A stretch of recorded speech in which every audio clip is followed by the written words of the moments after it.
We were in church and that whistle started blowing, the minister would just stop, and teachers in class would just stop whatever they would do, and they would sit down, and all of the kids would rush to the windows if you were looking, because the mining was north of town, and everybody knew. I'm in 6th grade.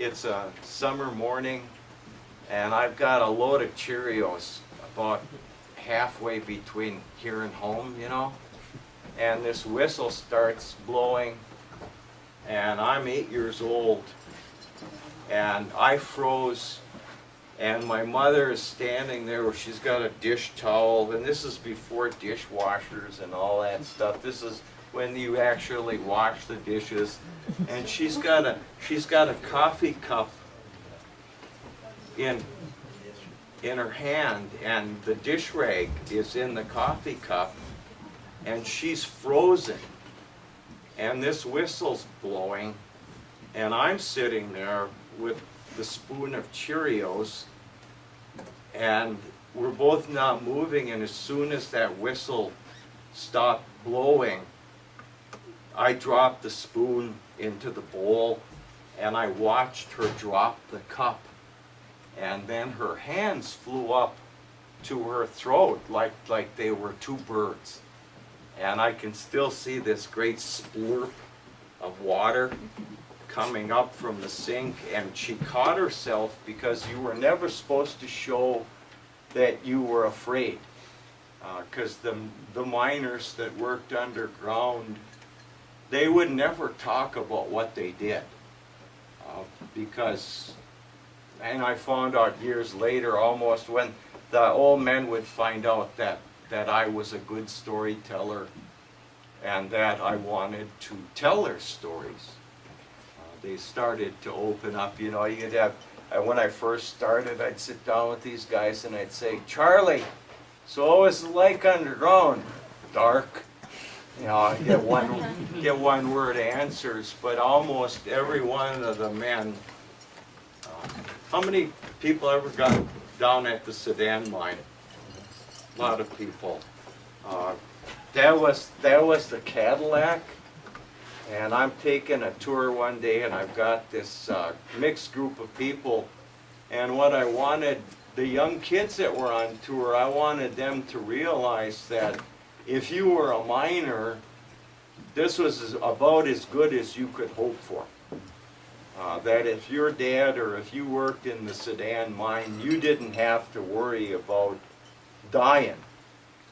There was only 13 people in the whole history of the Sedan mine that died. And I asked one of the old ladies that grew up in Sedan, Aggie Urchel, and Aggie Urchel was older than iron itself, and she had been at the Sedan Park since the 1960s.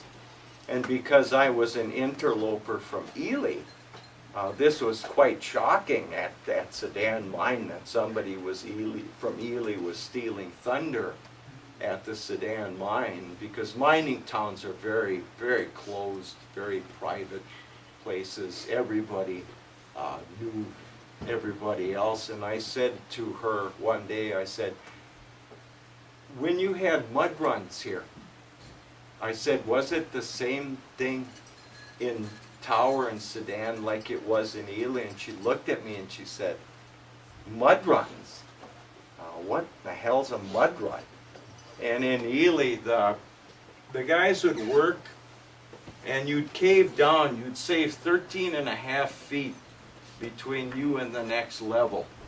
And you'd take 100-foot bites and you'd start to cave. The Sedan mine, you went from the bottom up. You just kept filling the floors.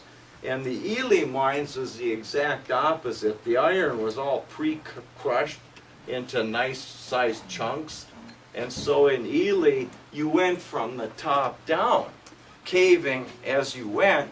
So by the time you finished in a mining area, you had all kinds of timber and junk and mud and stuff, and it's all starting to sag on top of you, and the Sedan mine got like 80,000 gallons of water a day, which sounds like a lot of water until you realize that the Pioneer mine was pumping 2 million gallons of water a day. At the same time, the Zenith mine on the other end was doing the same amount of water. So you had guys going down with raincoats on, and you'd be working underground. And my dad could speak Italian, he could speak Slovenian, and he could speak Finn. And I said to him, I said, what, are you linguistically gifted that you should do this? And he said, oh no, Mikey, I started working in the mines in the Depression because there was, if you were lucky enough, when he graduated school, jobs were so hard to get that he was lucky enough to get down, in the mines here. But they never wanted their kids to do that. They always wanted better for their kids. And so you'd go down to work, and I asked my dad, I said, so what, how did you learn these different languages? Well, they put him together with a bunch of Italians when he started, and these guys would talk Italian, and finally he would learn enough of the language that he knew what planks and boards and what they were talking about. And as soon as he learned enough about them, they moved him to Finns. And I asked one old guy, I said, his name was Koga Laitala, good Finn name, and I said, Koga, I said, what does Koga mean in Finn? And he says, oh, Koga's not Finn, that's Slovenian. And I said, how in the hell does a Finn get the nickname Koga? He says, well, Koga is what in Slovenian? And when I worked in the mines, they put me with the Slovenians, and they talk Slovenian. And whenever they were talking Slovenian, I go, what? And Koga, Koga, Koga, Koga, what? But these old men, I asked one guy, he worked with a real crabby guy, and I said, why do you work with him?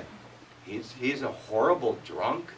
He doesn't have a good thing to say. And the man said to me, he's got radar. He's got a little guy, and when I told this story in Cornwall, England, I said he had a little guy that sat on his shoulder that whispered in his ear whenever something bad was going to happen. And as soon as I said that in Cornwall, this old Cornish woman goes, oh, he was hearing the piskies talking, he were. And I said, piskies? And the Cornish miners are real superstitious people. When you go to work and you got 6 candles in your pocket and you go down underground, and when you worked in Ely, the big fear was Shagwellate. Almost every guy that I talked to, and I'd say, what was it like for you underground? The first thing they'd say would be, oh, lots of close calls. And then there would be the great fear was that the lake was going to break in, and that they would all drown like the men in the Milford mine. 15 minutes is 1922.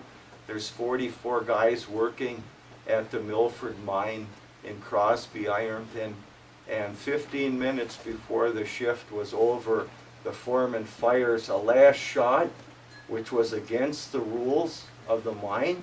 The blasting was done during the lunch hour, or it was done in between the shifts. And the reason that they did that was that they said to let the rock rest before you put men in danger. And this day, it just happened that this young foreman, trying to make a name for himself, fired off a shot, and Rabbit Lake broke into the works. And in 7 minutes, 44 men were working underground. 4 of them got back up to the collar, and the other 40 men were drowned. And that was the worst mining accident, and that was the great fear that most of the men, and the reason I started writing stories, years ago, Shammy Samrock, the old judge, he had took 4 heart attacks. You didn't suffer a heart attack in Ely, you took a heart attack. Did you hear about Kippy Rosine? He was in the produce department of Zups. He took a heart attack, headed into the green peppers. He was dead right there. And so, you know, you grew up in this town. But the one thing that nobody talked about was the work underground.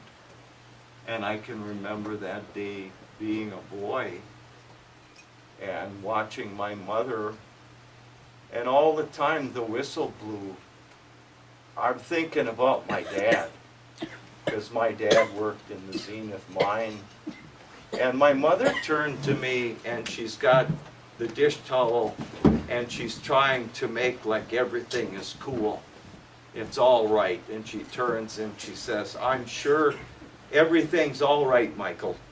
I'm sure everyone's going to be fine." And it made me realize she had 2 brothers, and she had her husband.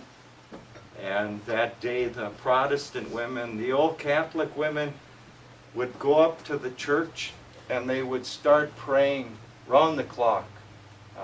12 hours, they would break shifts. The rescue miners, they would blow the whistle, because you had 32 rescue miners that would dig 24 hours a day. They never left a miner underground here. They recovered all of the bodies. One old man, I said to Matt Luthinen, I said, "Matt, 47 years underground in Ely. I said, you saw quite a few guys die." He says, "I was a rescue miner." He says, "We dug out 37 men. And I said, "What kept you alive underground there?" And he says, "Imagination." And I said, "Matt, how in the hell could imagination serve you underground?" He says, "It was easy, Iron Mike." He said, "They'd put me in an area to work, and I'd look above my head and I could imagine what was going to happen in a half an hour, and I wouldn't stay there." And some men didn't have no imagination, and they'd stay there. And right now the count, 213 miners that went to work in Ely that were killed in the line of duty. And there were 41 different nationalities that worked in town. And I, as a young kid, Verteen's was open, and a lady says to me, "I'm going to buy your supper tonight, Mikey." And I said, "Mrs. Merle, to what do I owe this unexpected, honor?" She says, "It's an old debt that I needed to pay off, and I never had a chance to pay it to your grandfather, who I owed the debt to, so I'm going to pay it off to you. I'm going to buy a double burger special, French fries, and a large Coke." I thought I had died, and God in heaven, life was good for me. "Grandpa, whatever you did good."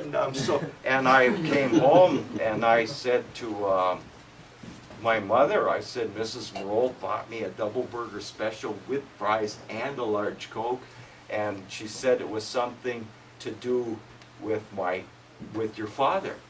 And I said, "Do you know what it was?" And she says, "You're going to have to go to talk to Frances about that. You should have talked to her before you stuffed your face."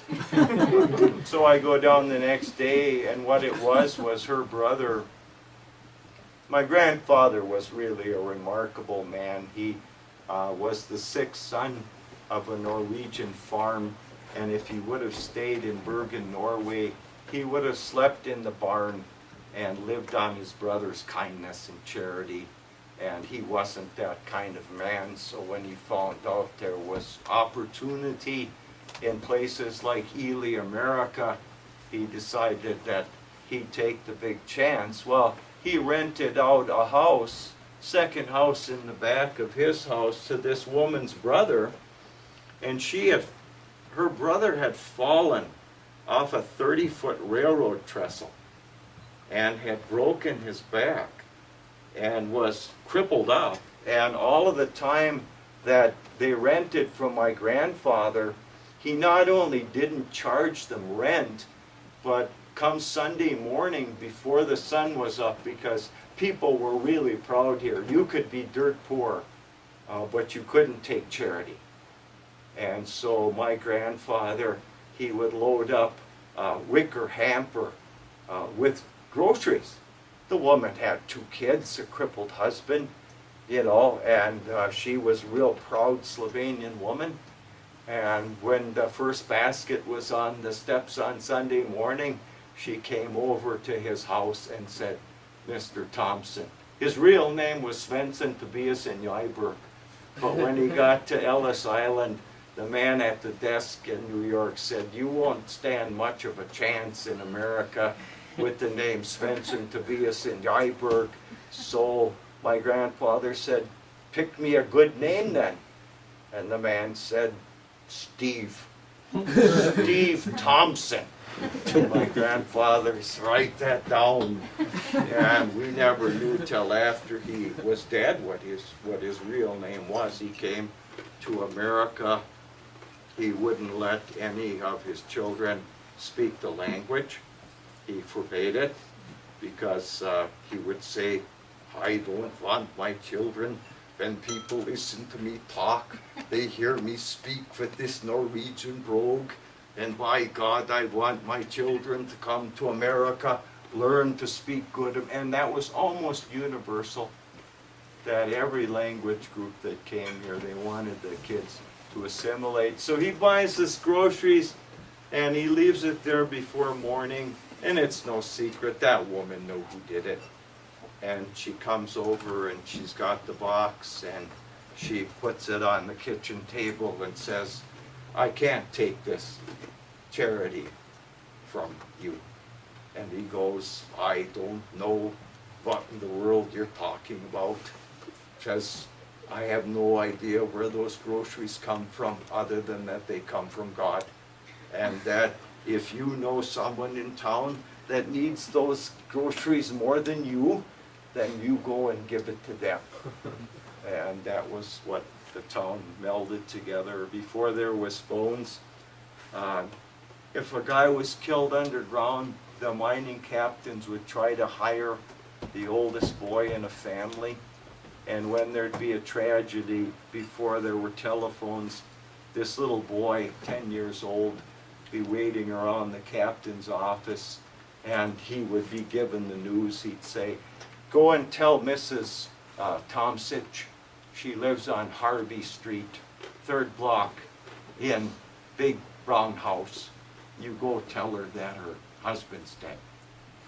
And this little kid, these women would be sitting in their houses looking out the windows, and you'd see this little 10-year-old boy. He was the most important person in town at that time, because he knew that everybody in town was looking out the windows, and these old women would say to me, "Oh, your heart would just fly up into your throat," and you'd watch this kid run past your house, and you'd take a big, "Oh, Hail Mary, full of grace, pray for us sinners now and at the hour," and this kid would move on, and he'd go into the house of a neighbor.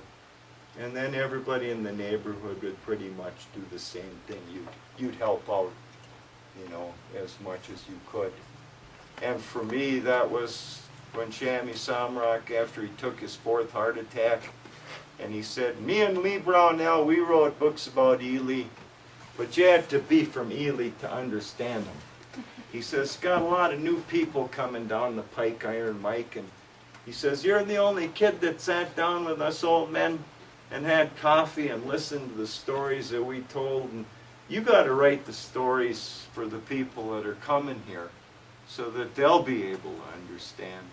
And so tonight, here I am, high above Clune's old grocery store, where Stan and Tony Clune used to cut customized meat and used to deliver it. So it's very nice for me to be here. Nice to share some stories. Anybody else? Should we do one more and then call it a night?